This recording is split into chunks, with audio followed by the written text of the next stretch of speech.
여러분, 왜 유독 사회생활이 잘 맞아 보이는 사람들 있잖아요. 사람들 사이에 있어도 크게 긴장하지 않고 회의실에서도 자연스럽게 말하고 누가 무슨 표정을 지어도 금방 넘기는 사람들이요. 사실 내성적인 저는 그런 사람들이 늘 좀 신기하고 부러웠습니다. 오히려 저는 그들과는 반대로 직장은 다녀야만 하는데 사람들 사이에 있는 것 자체가 큰 숙제처럼 느껴졌어요. 돈은 벌어야 하고 또 일은 해야 하고 매일 출근은 해야 하는데 그 안에서 계속 누군가의 말투와 표정을 살피고 걱정하고 있는 제 모습이 사실 너무 피곤했습니다. 예전에 친구들 관계에서는 그 상대방의 감정을 먼저 알아채고 배려해주는 편이라서 오히려 도움이 많이 됐던 것 같아요. 근데 사회생활에서는 이게 저 스스로를 매우 피곤하게 만드는 거였더라고요. 상대방이 A라고 하면 전 제 의견을 B임에도 얘기를 못하고 눈치를 보고 비슷하게 맞춰서 말한다던가 항상 그렇게 저를 중심에 두지 않고 이야기를 하려다 보니 자꾸 불편해지고 결국 스스로만 고립되는 느낌이었어요. 이런 사람과 얽혀서 지내야 하는 사회생활은 순간순간 또 곳곳에서 저를 피곤하게 만들었어요. 예를 들면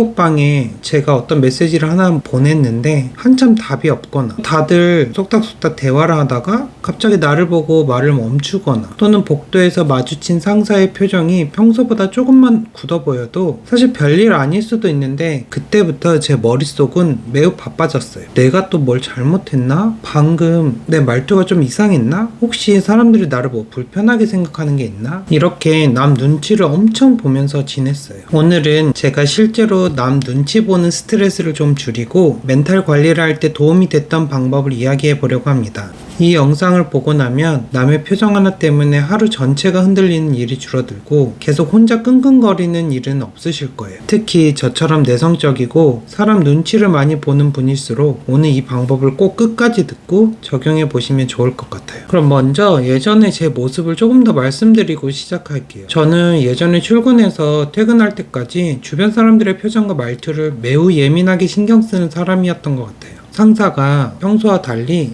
짧게 답하면 뭔가 화난 것 같고 동료가 계획에도 없이 갑자기 점심을 따로 먹자고 하면 제가 뭔가 불편하게 한 게 있나? 이런 걱정도 하고 또 후임이 말수가 적고 표정이 어두우면 괜히 감정적으로 눈치를 많이 봤습니다. 그러다 보니 저는 특히 회사에서 거절도 잘 못했어요. 싫은 소리도 못했고 화가 나도 화난 티를 전혀 못 냈어요.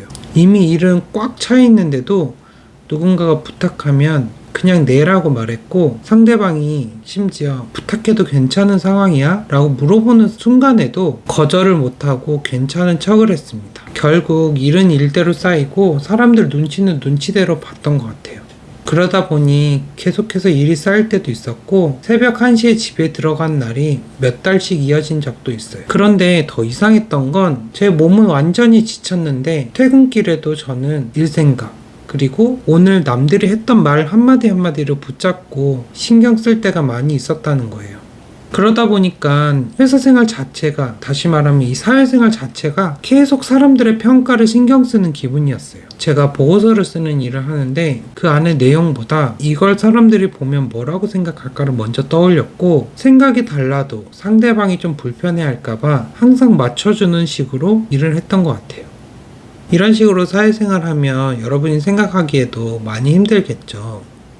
많은 스트레스로 사회생활이 힘들었던 저는 결국 건강상의 이슈도 많이 발생을 했던 것 같아요. 물론 저도 나름대로 바꿔보려고 했습니다. 신경 끄기의 기술, 더 레댐 이런 류의 책도 많이 읽어보고 회사 생활을 하면서 더 이상 이제 남의 눈치에 의미 부여하지 말자 이렇게 다짐도 수없이 했던 것 같아요. 그럼에도 회사에서 누가 지나가면서 인사를 대충 하면 그날 하루가 또 흔들렸어요. 그럼 이 문제를 도대체 어떻게 해결할 수 있을지 차근히 하나하나 짚어봐요. 사실 직장이라는 곳은 애초에 나 한 사람에게 맞춰진 공간이 아닙니다. 회사가 굴러가는 방식이 있고 또 그 안에서 내가 원하는 속도나 방식대로 흘러가지 않는 순간은 진짜 피할 수 없죠. 그렇기에 필연적으로 나에게 맞지 않는 상황이 많이 발생하는 곳이 바로 이 직장이라는 것을 먼저 인지하고 받아들여야 해요. 다시 말하면 직장에서 발생되는 불편한 사건과 나의 정체성을 연관짓지 말아야 합니다. 사실 이것만 잘 돼도 어느 정도 스스로를 탓하는 순간들이 적어질 거예요. 이것이 가장 쉽게 할 수 있는 출발선입니다. 다만 이것만으로는 그동안 계속 남 눈치 보던 사람이 다른 사람들의 표정이 갑자기 신경이 안 쓰이는 건 아니죠. 그래서 꼭 아셔야 할 핵심이 신경을 쓰지 않으려 하기보다는 이 신경 쓰임의 결론이 부정적인 방향으로 해석되고 부정적인 감정이 생성되는 메커니즘 자체를 수정해야 해요. 심리학자들은 이걸 인지 왜곡이라고 부릅니다. 실제로 일어난 일이 아니라 뇌가 자동으로 만들어낸 잘못된 해석 패턴이죠. 사실을 보는 게 아니라 뇌가 스스로 지어낸 이야기를 사실이라고 믿어버림으로써 생기는 잘못된 감정과 행동이 문제가 되는 거예요. 직장인에게 발생되는 이런 인지 왜곡은 흔하게 두 가지 유형이 있어요. 하나는 마음 읽기 오류입니다. 다시 말하면 상대방이 무슨 생각을 하는지 내가 안다고 착각을 하는 거예요. 예를 들어 팀장이 짧게 대답했다. 근데 이거를 나한테 화났다 라고 해석을 하거나 단톡방에 메시지를 올린 다음에 아무도 대답하지 않으면 방금 내 말이 이상해서 다들 뭔가 불편한 거다. 실제로는 아무 의미도 없는 상황인데 이 뇌가 이렇게 멋대로 이야기를 써내려가는 거죠. 두 번째는 파국화라는 오류예요. 다시 말하면 작은 일 하나를 정말 최악의 결말까지 연결짓는 패턴이에요. 어떻게 보면 이게 과대 해석이죠. 내가 보고서를 뭔가 썼는데 그 부분에 어떤 부분을 제가 보고서를 하나 썼는데 어떤 한 부분을 지적받았다고 생각해 보세요.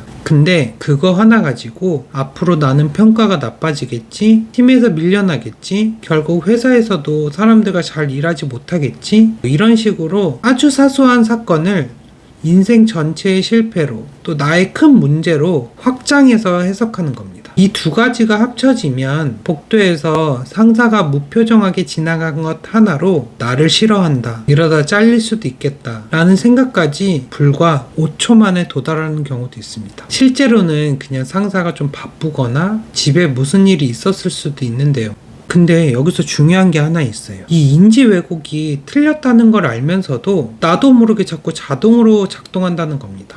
뇌가 의식보다 먼저 반응을 하게 되거든요. 그래서 신경 쓰지 말자라는 다짐을 아무리 해도 계속 무너지는 거예요. 결국 의지로 해결할 문제가 아니라 이 뇌의 자동 반응을 해결해야 된다는 얘기예요. 그럼 이렇게 자동적으로 부정적 감정에 빠지는 메커니즘을 고치는 연습 방법에 대해 말씀드릴게요. 첫 번째 방법은 스스로가 이 남 눈치를 보고 부정적 감정에 빠져 있음을 알아차린 다음에 그 순간에 사실과 해석을 나누는 연습을 하는 겁니다. 인지 왜곡에서 빠져나오는 가장 단순한 방법이에요. 예를 들어서 팀장님 표정이 굳어 있었다는 사실입니다. 그런데 팀장님이 나를 싫어한다는 해석이에요. 또 단톡방에 답장이 없다는 사실이고 내 말이 이상해서 사람들이 답을 안 한다는 나의 잘못된 해석입니다. 이걸 머릿속으로만 하면 잘 안 되긴 해요. 왜냐하면 뇌가 이미 해석을 그렇게 시작을 했고 감정이 이미 생기고 있거든요. 그래서 저는 핸드폰에 이렇게 적어보기도 했어요. 방금 일어난 사건에서 어떤 게 사실인지, 내가 붙인 해석은 무엇인지 이렇게 적어보면 지금 이게 실제로 큰일이 일어난 게 아니라 내가 큰일처럼 해석하고 있구나, 그걸 좀 자각한다고 해야 되나?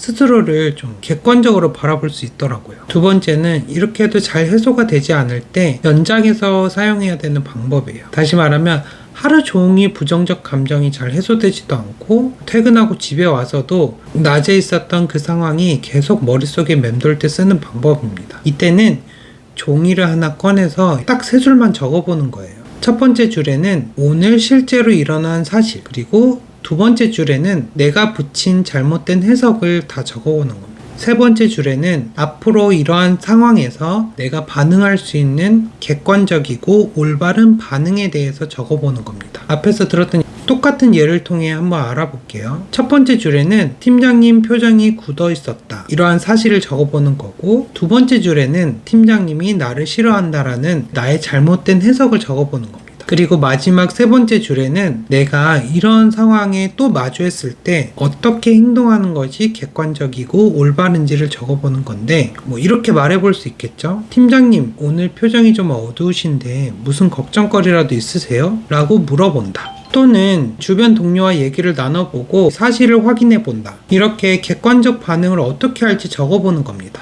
심리학자 제임스 페니베이커의 연구에서 이렇게 머릿속에 계속 맴도는 감정과 생각을 이렇게 글로 꺼내놓는 것만으로도 스트레스 반응이 실제로 줄어든다는 게 확인됐습니다. 그러니까 뇌가 계속 붙잡고 있던 걸 글에 넘겨주는 거예요. 그리고 객관적으로 제3자의 입장에서 바라볼 수 있는 거죠. 이 방법이 하루 동안 뇌가 자동으로 만들어낸 인지 왜곡을 잠들기 전에 한번 정리해서 교정하는 연습인 거예요. 이렇게 계속 적다 보면 나의 잘못된 인지 왜곡 메커니즘이 조금씩 수정이 될 거고 점점 나아지는 나의 모습을 발견하게 될 거예요. 사실 저한테 속편한 사회생활이라는 게 그 외향적인 사람들처럼 항상 당당하고 활기차고 힘이 넘치는 그런 사람이 되는 게 아니었어요. 그냥 저도 모르게 이 자동화된 해석 오류에서 생기는 불편한 감정들을 조금씩 고쳐나가는 방법으로 저의 마음을 지키는 게 저한테는 속편한 사회생활이었어요. 그래서 오늘 알려드린 이 정도만 해도 좀 직장 스트레스가 마음속에서 부풀어나는 거를 늦출 수 있을 거예요. 정말 이 연습을 계속 하다 보니 요즘에는 직장에서 부정적인 감정이 피어나는 순간들이 많이 적어진 걸 느끼고 있습니다. 오늘은 남들 말투 하나, 표정 하나에 신경 쓰고 또 그것 때문에 걱정에 휩싸이고 그리고 그 문제를 해결하기 위해 온갖 의지와 다짐을 해봐도 해소가 되지 않는 분들을 위해 얘기를 해봤어요. 결국 뇌가 자동으로 작동하는 인지 왜곡 때문이라는 것도 알아봤고 그 인지 왜곡을 어떻게 조금씩 고쳐나갈 수 있는지 그 방법에 대해서도 알아보았어요. 사실 이 방법은 이렇게 남 눈치 보는 순간에만 적용할 수 있는 게 아니고 업무에 대한 부담, 걱정, 두려움이 생기는 순간에도 응용이 가능해요. 다시 정리해서 사실과 해석을 구분하고 그것에 대한 올바른 앞으로의 방향을 설정하기. 오늘부터 꼭 적용해 보셨으면 좋겠어요. 오늘도 영상 도움 되셨다면 구독과 좋아요 부탁드리고요. 힘겨운 오늘을 살아내는 모두를 응원하겠습니다. 감사합니다.